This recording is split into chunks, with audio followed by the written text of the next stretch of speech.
Welcome to the Tao of Our Understanding Recovery Podcast. In this podcast, we discuss mystical works of literature and how they relate to recovery. We hope you enjoy today's podcast episode. Hello, this is Buddy C. Welcome to the Tao of Our Understanding Recovery Podcast. Today we have Libby and Brian and Drew and Lou. Good to have you guys and gal. In this podcast, we talk about 12-step recovery and how it applies to Taoist teachings, Taoist literature a lot. We don't get into the ACIM or don't really plan to, but we do talk about the Tao Te Ching. We talk about the Chuang Tzu, occasionally the Wen Tzu. We talk about other books that are related to those. At the moment, we're going through Thomas Merton's interpretation, translation of the Chuang Tzu, but we're taking a detour for the next 12 weeks, going through the 12 steps and how we see them represented in the Taoist teachings. So one thing that really I know speaks to me from the Tao is it's a lot about letting go. It's about surrender. It's about stopping the fight, which I found was a big part of recovery, which an element I did not have before I got sober, and took me 5 years of in and out. Once I got to AA, to figure out that my job was not to get stronger. My job was to have the strength to step out of the way and allow sobriety to form in my life. If you want to say allow God to do it for me, if you want to use that verbiage, is fine. We don't go into really talking about, we don't measure gods. We do no God measuring here. If you've ever been in a meeting and they start talking about your perception of the higher power, that's what it ends up being. That's your God. This is mine. That kind of stuff. It goes on and on and on. The worst meetings, I found two things that would derail a meeting for a topic. One was your perception of God, and the second was death. Stay away from those two topics, and usually it's a pretty good meeting. I had a meeting I went to that was a Friday night that was all old timers. I mean, it was like a real good meeting. But I figured out either one of those two topics, and even the best of them, it would just take them out. When I first came in, that's awful, but I looked for ways I could derail sometimes, just being mischievous. I wouldn't dare do that now. That's awful. I might have to take that out of the podcast. I don't know if I want that in perpetuity. Okay, before we start with our topic, also, as we go through the steps, we're going to do a step a week. If you have any verses or any thoughts, email them to me, please, and I'll share them on the podcast, info@buddyc.org, and I can get those out there. We want to talk about a resource, and then we want to talk about a synchronistic moment. The resource I want to talk about today is the free download of my interpretation of the Tao Te Ching. You can go to buddyc.org. There's a download link.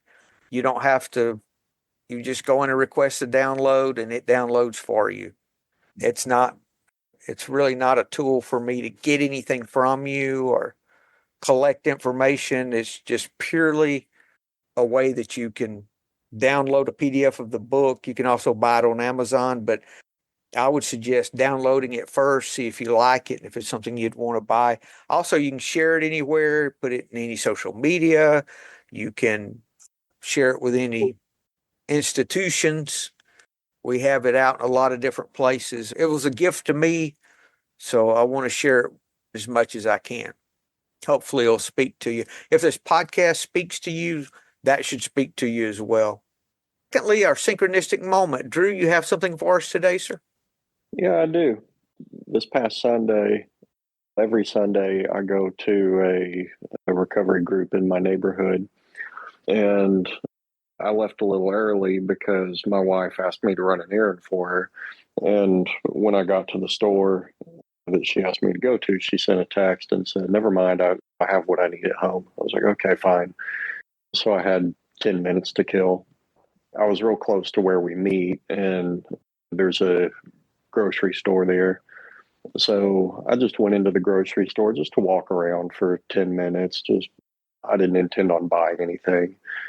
While I was there walking around, I ran into a guy who I know a little bit, but not very well. And we said hi to each other, and I asked him what he was up to today. He said, "Oh, I'm actually showing some of my art at a art fair in the place in Dallas we call the Design District." And I said, "Oh, cool. What's that about?" And he told me, and it sounded interesting. I came home after the meeting and asked my wife if she wanted to go, and she said yes. So we went and had a great time. I had no idea this art festival was going on. Ran into my friend, and he introduced me to one of his friends who's a writer, and we got to talking about writing. And she asked if I wanted to join a writing group with her. Meets once a week just to keep everybody motivated, a little accountability, basically. And that's something that I've done for years is creative writing, but I've really fallen off the last couple of years. I wanted to get back into it so much. The day before all this happened, I bought a new laptop because my old one was 7 years old and it was a cheap one when I bought it. So it was extremely frustrating to use. So I bought that new laptop with the intention of using it to get back into creative writing. And then the next day, ran into my friend who told me about an art fair, went to it, met one of his friends who asked me to join a writing group. I think the universe is telling me I need to head in that direction. Thank you, Drew. If we just pay attention to what's going on around us, that's the way Mr. Magoo my way through those things. Oh, this is happening. Maybe this is the way I need to go. Okay. I'll just go that direction unless there's some reason I shouldn't, or I see that it's something that's causing harm, or there's fear involved, or those things. So, okay, let's see where this goes. I had an interesting situation this week. I'm in the middle of a startup and have a very motivated salesperson. There's an element of the business that has some liability to it. So I'd work out a way to get an E&O policy with all of my customers covered that we're selling and all of that. I was asking her about it. She's been in the industry for, since the 90s. Oh, we don't need that. She said, I don't see a reason why. And she went through all this stuff. I said, okay, it's going to save me a few grand. I said, all right. She'd been talking to a lot of people and different things. She called me back a couple of hours later. She said, you won't believe it, but the very next person I called asked about liability. I said, really? I said, okay. So I said, I'll go ahead and get it. I hadn't done anything because I was going to have to go through and extract that text from agreements and all kinds of things. So I said, okay, I'll go ahead and get it. Thank you. I was just grateful that some direction was shown when it was needed. It's like you're talking about, Drew. That's what's in front. That's what happens. Okay. That's telling me to move forward with that. Okay. We've got our resource, our synchronistic moment. Now we're going to talk about the first step and its relation, as we see it, to Taoist teachings, the Tao Te Ching mostly. Let's talk about the first step for a minute first and talk about our thoughts of what the first step really is and what it's saying. We admitted we were powerless over alcohol, that our lives had become unmanageable. Now, when I first read that, I don't know if everyone does this, but I read what I want to see. I don't read what's really there a lot of times. So what I read for a long time was that I could not control alcohol and that my drinking had become unmanageable. Yeah, I can't control it and my drinking's become unmanageable. For a long time, that's what I thought it said. Then one day I was looking, I said, I'm the one that gets sober. Why does it say we admitted? Who's this we? And then I noticed almost all the other steps are written plurally. We admitted, restore us to sanity, our will, our lives, ourselves, and so forth. So this included you. Wasn't something that was easy for me to do alone. In AA, we learned that that's the case. And that even though I'm powerless over alcohol, it's not of course, my drinking is unmanageable, but it's more than that. It's my life had become unmanageable. And just me, but I have come to realize that life is still unmanageable, even though I haven't had a drink since '08, so 17 years. And this was also looking at the external, I believe. Step 2 goes internal. But I believe in step 1, what we're asked to do, okay, we admit our powerlessness over alcohol and we take a look at our life and how unmanageable our life is by us. Was it ever really manageable? I might do okay with it, but there was a better way. That's what the Tao Te Ching, especially, and all of these teachings start showing us a better way. And all those ideas of let go and let God, that's Taoist thought. That's where that originates. All the stepping out of the way, and we're going to talk about those different quotes. And guys, y'all have any thoughts on step 1 before we start looking at text? Libby? Made it very comforting to me because I was at a stage in my life when I was very overwhelmed by how there was no control. It looked like nothing was going in the right direction and it was horrible and upsetting. And here are all these people all over the world doing this 12-step program, all of us together, understanding that people aren't supposed to be in control of stuff. It was so comforting. Took the pressure off. Yeah. Thank you. Thank you, Libby. Anyone else before we dig in? Brian? Yeah, I was looking here at some info I had on it. It was talking about chapter 22. Like you said, back to the first step, it talks about surrender and powerlessness, admitting powerlessness. The Tao's parallels are chapter 22 is yield and overcome. And then chapter 8 is the highest good is like water, it flows to low places. I like how the Tao Te Ching has all those references to water. I need to flow through life like water, effortless. Water shows an element of powerlessness, right? Absolutely. You're in flowing water. Essentially, you're along for the ride. And what's interesting about water, too, is there's a lot of elements, things about water that fit. And Bruce Lee didn't come up with all that. It was way before Bruce Lee. Everything's showing him he's all, I said, that's not the Tao. Anyway, I'm contrary today. I don't know. I don't feel too powerless. Water, the characteristics of water, it doesn't resist. It just goes where it can. One way it doesn't go, it doesn't sit there and fight. It just finds another way. It does. Or it sits there until it can move. It doesn't act any different. Then it moves at that lowest point, that point of surrender. Nourishes all things without trying to. First part of verse 8. Which other one did you say, Brian? 22. 22. I'm just going to read these real quick so we can kind of get the whole picture. I'm just going to use Stephen Mitchell. The supreme good is like water, which nourishes all things without trying to. It's content with the low places that people disdain. Thus it's like the Tao. In dwelling, live close to the ground. In thinking, keep to the simple. In conflict, be fair and generous. In governing, don't try to control. In work, do what you enjoy. In family life, be completely present. When you are content to be simply yourself and don't compare or compete, everybody will respect you. Looks like you get more respect by competing and not necessarily comparing, but competing for sure. 22, if you want to become whole, let yourself be partial. If you want to become straight, let yourself be crooked. If you want to become full, let yourself be empty. If you want to be reborn, let yourself die. If you want to be given everything, give everything up.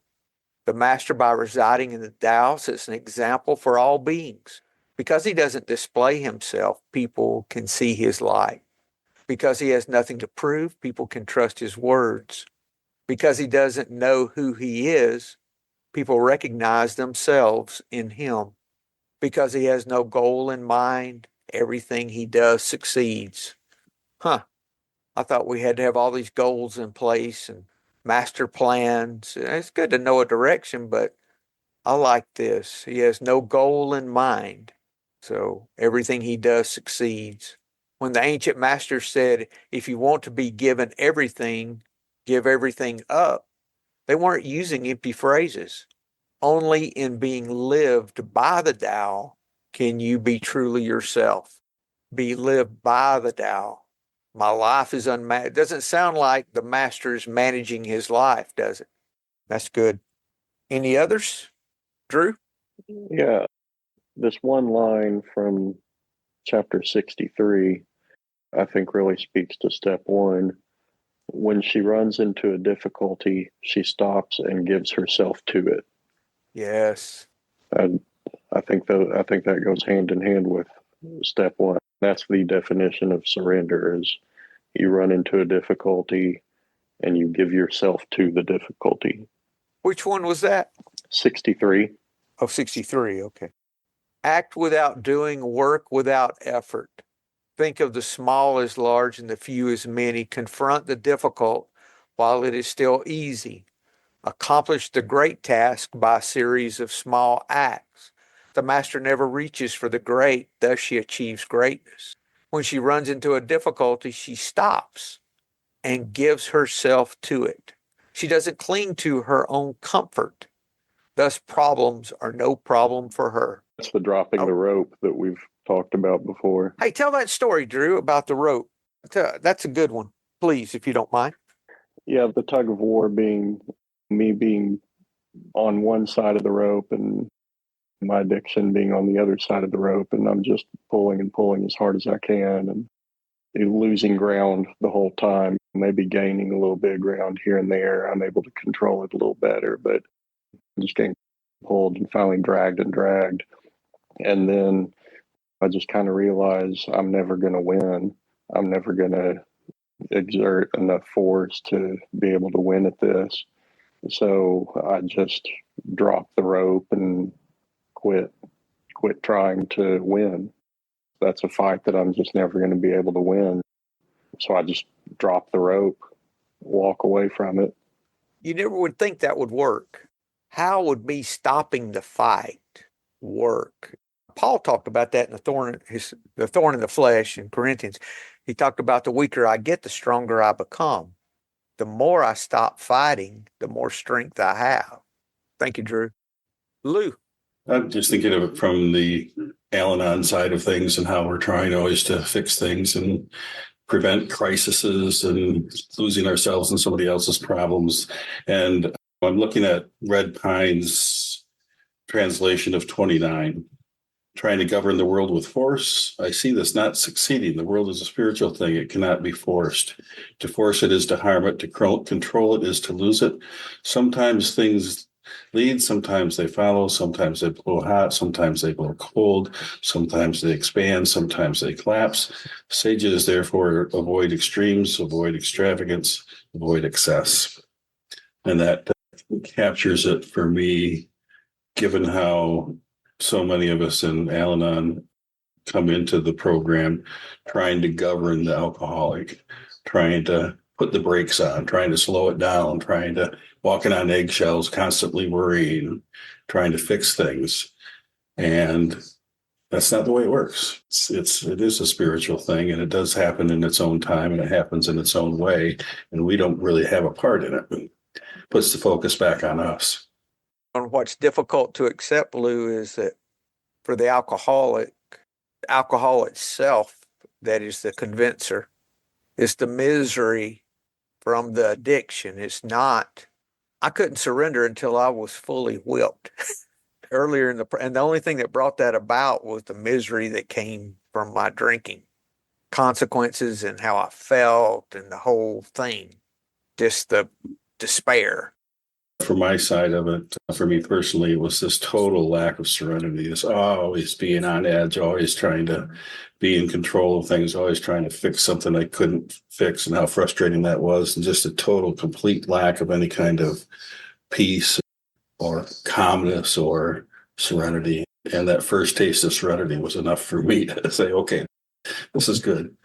His spouse was drinking heavy and asked, "What should I do?" I said, "Make sure they have plenty to drink." And they, what? And I explained to them that it was only alcohol itself that was going to bring them to that point. And it's talked about, I think, at least a couple of times in the big book, The Persuader. It's addressed that it's alcohol that does this for us. But that's hard. That is difficult to step out of the way and just, I don't mean you necessarily need to go buy them a case of their favorite liquor and have it there all the time, but allow them to make their bottoms for sure. I've heard that phrase about allowing somebody the dignity of finding their own bottom. Another thing I was thinking about was there was a video, I don't know, a couple months ago that I think it was the Cincinnati Zoo. In the gorilla exhibit, they've got a big rope and it runs through the glass. And you can do a tug of war with the gorilla. The gorilla's got a hold of this rope, and there's a group of guys that are tugging on the rope, and it's not moving. Makes me think about the addiction. You got this big gorilla. It's the gorilla in the room that you're powerless over. I've got a few verses. Thanks, Lou. That's a good dignity of their own desperation. Oh, yes. Thanks, Lou. I didn't see that. The first step is for me, was my first glimpse at acceptance, too. Starting to see that I cannot fight what is. Coming to that point of accepting my powerlessness, that there's a better way to manage my life than me. I've got a few quotes here. This is a Zen quote from Zenrin Shu from the 15th century. Spring comes and the grass grows by itself. Simple. Drew? This section of chapter 76, I think, is also really powerful metaphor for surrender. Plants are born tender and pliant, dead they are brittle and dry. Thus, whoever is stiff and inflexible is a disciple of death. Whoever is soft and yielding is a disciple of life. The hard and stiff will be broken, the soft and supple will prevail. Thank you, Drew. This next quote goes right with that. Life is a series of natural and spontaneous changes. Don't resist them. That only creates sorrow. Let reality be reality. Let things flow naturally forward in whatever way they like. That's a quote from Vernon Howard, The Mystic Path of Cosmic Power. I always thought it was a Tao quote.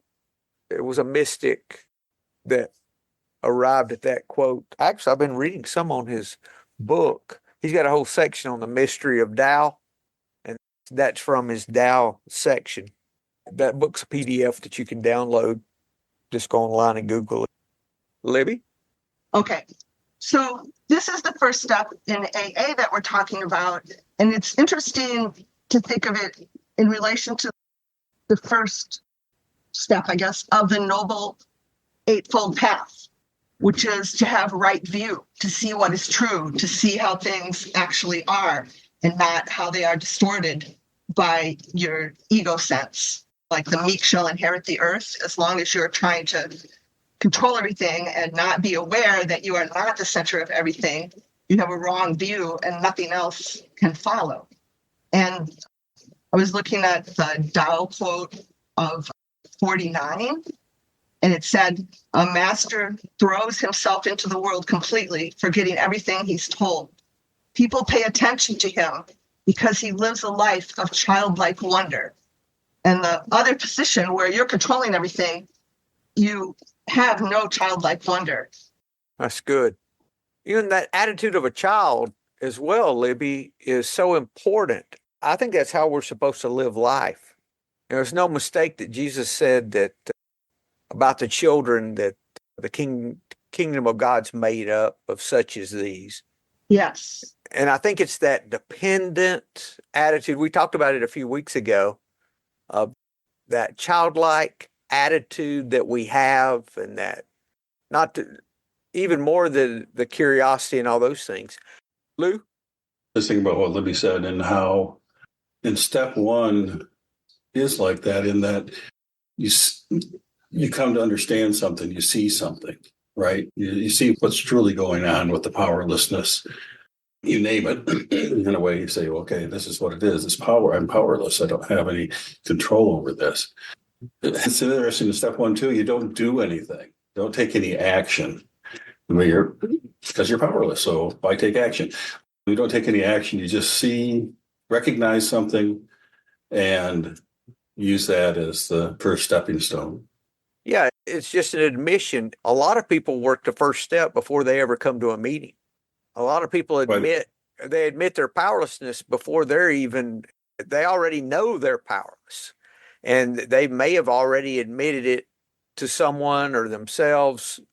They've conceded that they're powerless. That's why they're there. Yes, exactly. Do what, Brian? I was just thinking about that quote. I've always said I didn't come in here on a winning streak. Yes.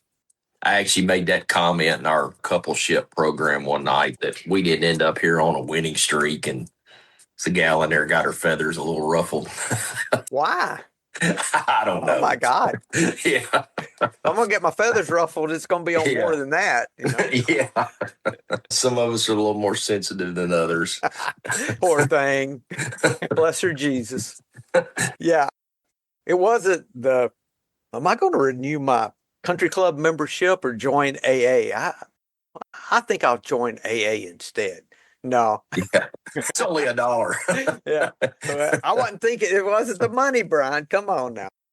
I've attained this level that I'm going to join AA. Yeah. It wasn't a winning streak, but it was the best thing I ever did, though. Yeah. I have one. It's verse 48, Stephen Mitchell. In pursuit of knowledge, every day something is added. In the practice of the Tao, every day something is dropped.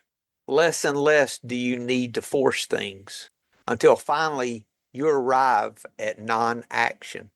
Non-action is not no action. It's non-force would be a better way to say it. It's non-selfish action. When nothing is done, nothing is left undone. True mastery can be gained by letting things go. True mastery can be gained by letting things go their own way. It can't be gained by interfering. Can't be gained by managing. I really shortened verse 48. One seeking knowledge learns something new every day. One seeking sobriety surrenders something new every day.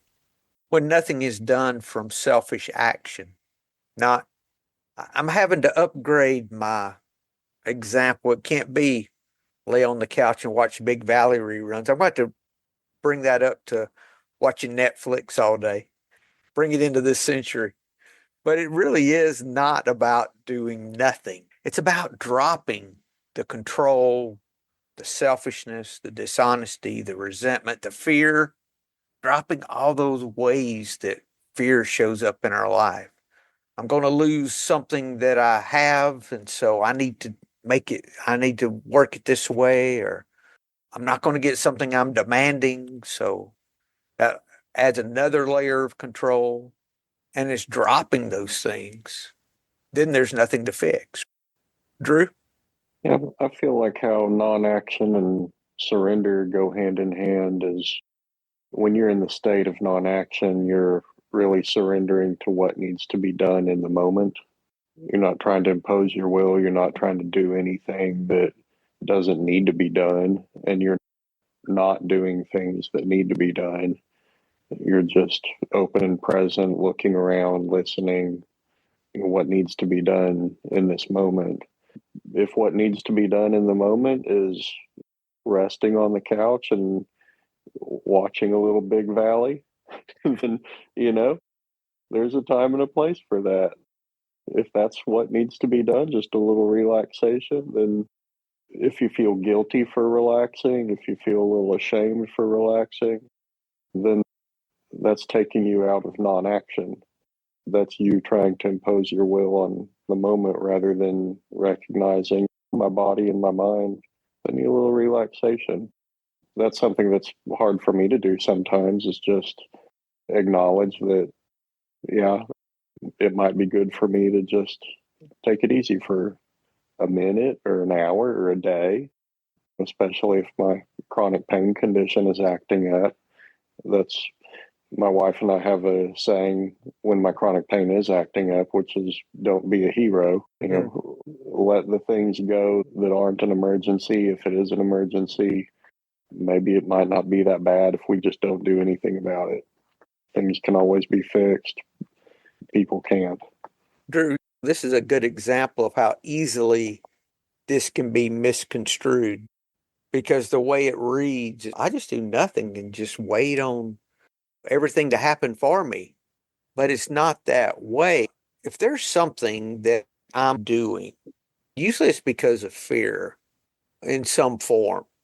Either I don't want to address this because I'm afraid it won't work my way, or some kind of a base fear that's involved, waiting and paying my bills at the last second when I've got the money sitting there to pay them.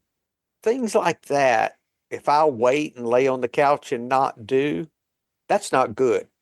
Now, if I have a decision to make that I feel I need to make and I'm stressing about it and I don't know what to do, if it doesn't have to be made at that moment, then that's a good time for me to do nothing in regards to that decision. Really like your example, Drew, of the tug of war, the rope. Just let that rope go. Yeah, in this chapter you just read, in the practice of Tao, every day something is dropped. That rope is what gets dropped. It's stopping the resistance to what is, because the more I push against, the more I resist. Even things I need to surrender, I have to stop my resistance to those things first. And then once I stop and acknowledge I'm angry at whoever, once I started doing that, not act out on it, but just acknowledge it. Once I did, it started going away, like within 60 seconds. It was something I would just stew on all day in the past. And the difference was I wasn't trying not to be angry anymore. I'd be angry, I'd verbalize why I was angry and sit with it for a minute, even if it was something unfair. If I was totally in the right, that's unfair. That shouldn't be that way. And just let myself feel it for a minute.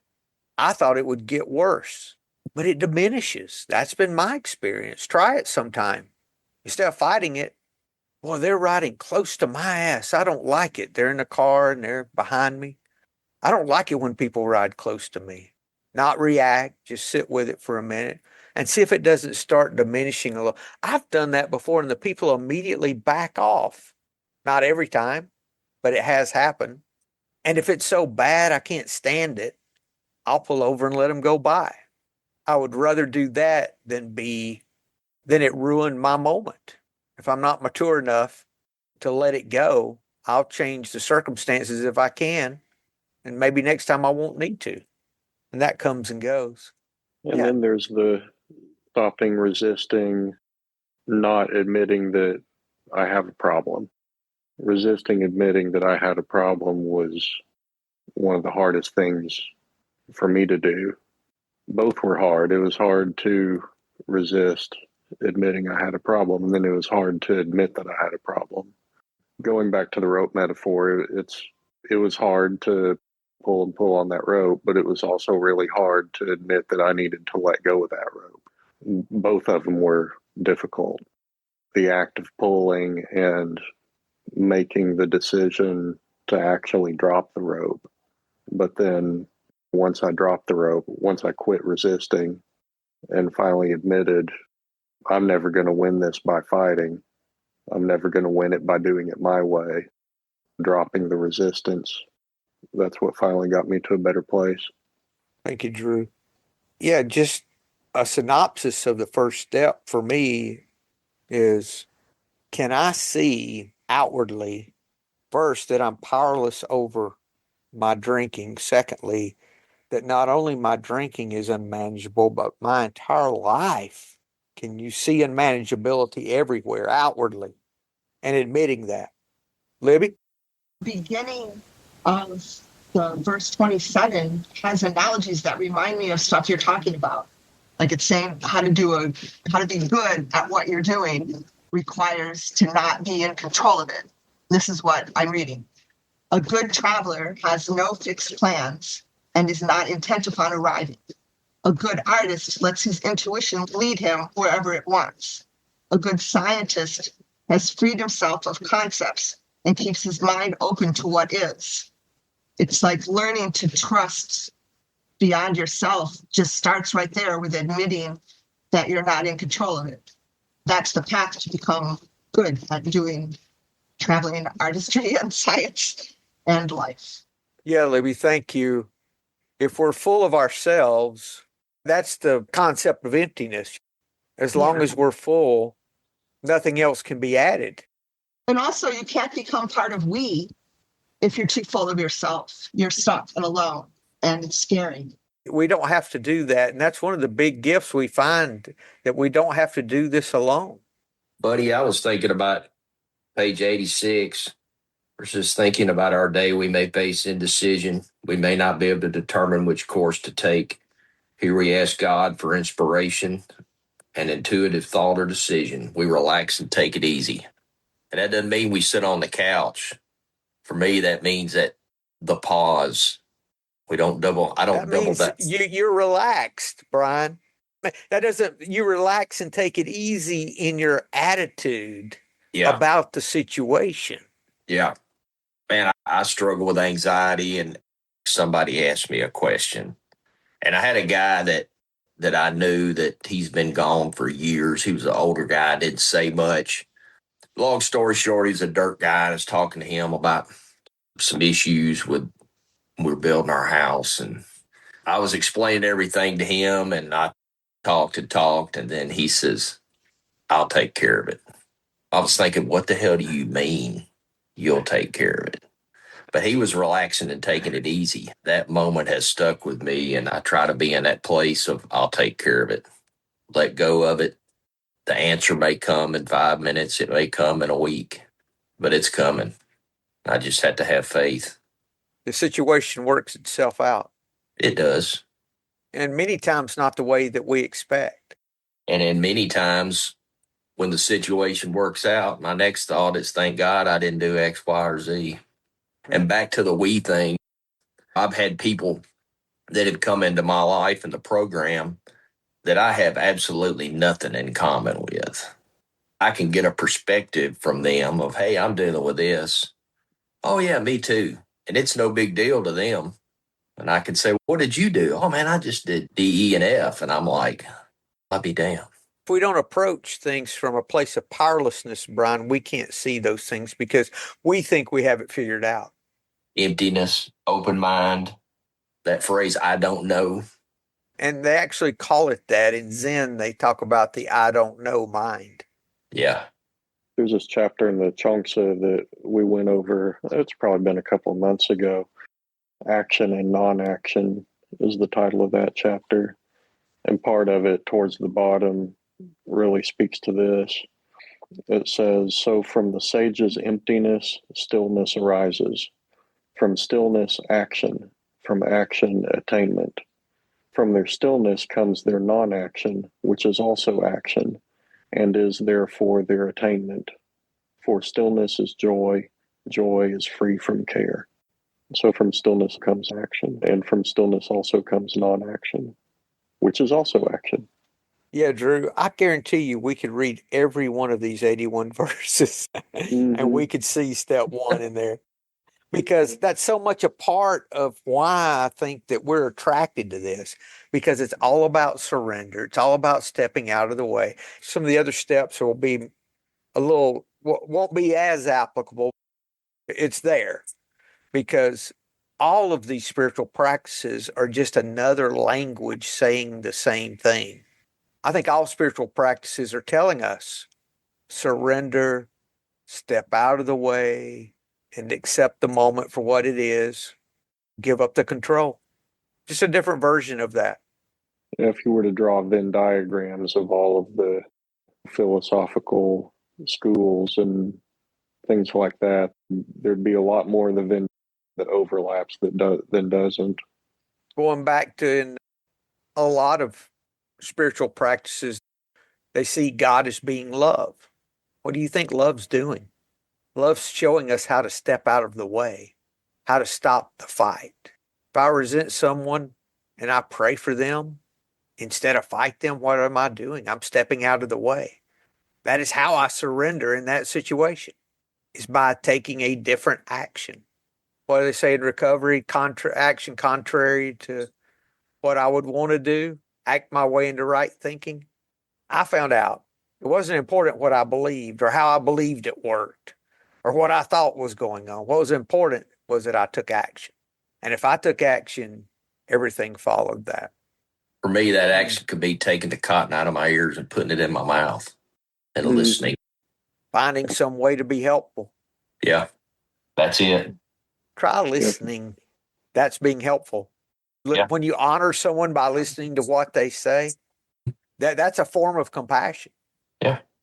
Picking up the phone and saying, I was thinking about you. How are you doing? For me, a lot of it is focusing on giving instead of getting. What's the quote with that? Let me look this one up. I think it's a Jonathan Starr. Yeah, it's 79. To the giver comes the fullness of life. To the taker, just an empty hand. That's what you were talking about, Drew. The taker just gets an empty hand. The giver gets a fullness of life. Walking in compassion, choosing powerlessness is really simple. It's not the big things, it's the little things. Maybe when you end a conversation, just ask, is there anything else you can do for them? Do they need anything else from you today? Something to that effect. In business, that made a major difference. Instead of getting overwhelmed with more things to do, which is what I thought would happen, it was the opposite. No, you've done a good job. Thank you. I was shocked. You don't ask open-ended questions. Even when I talk to sponsees, is there anything else you need today? Or a friend in recovery? I've probably done that with the guys here. It's just a pretty natural thing now. But that being open and available and understanding that I'm not in control. That's really the essence of the first step.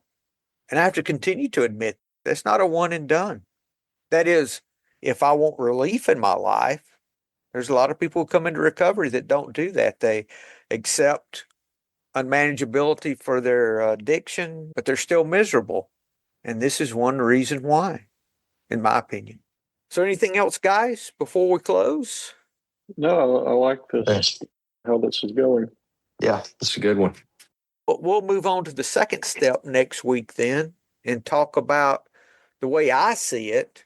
Now we're going to talk about the inner unmanageability. Today we talked about the external, and step 2 goes within. Going to make the shift. We'll talk about that next week. So if there's nothing else, guys, hope y'all have a great week. And we'll see you next week. Thank you. Hello, this is Buddy C. I wanted to make you aware of several recovery-related resources that I've posted in the episode description. These resources include a list of recovery podcasts, a free sober meditation app, daily recovery email, shared Google recovery calendars. Hope you put some of these resources to use and have a great week. Thank you for listening to the Tao of Our Understanding Recovery Podcast. If you enjoyed this episode, please share it with your friends in recovery.